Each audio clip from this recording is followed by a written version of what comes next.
বারণ করেছিলাম না আমার ফোনে হাত দিতে? পায়েলটা কি তোমাকে বারবার ফোন করে? বেশি মুখে মুখে তর্ক করা শিখে গেছো তাই না? একবার বললে বুঝতে পারো না?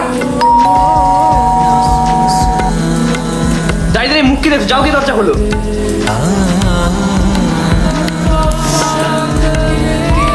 আরে বোন তুই? ওই সামনে দিয়ে যাচ্ছিলাম, ভাবলাম তোর সাথে দেখা করে যাই। আরে ভেতরে আয় না।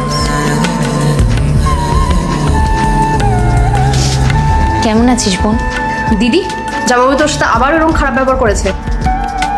তুই জামাইকে ছেড়ে কেন দিচ্ছিস না? তুই আজকে আমার সাথে বাড়ি চল। না না বোন, এটা হতে পারে না।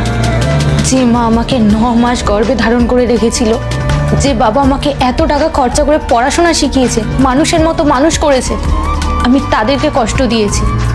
আর তাদেরকে কষ্ট দিয়ে আমি নিজে কিভাবে শান্তিতে থাকতে পারি বল? এটা তোমার প্রাপ্য। দিদি, বাবার সাথে আমি কথা বলে নেবো, তুই চল আমার সাথে।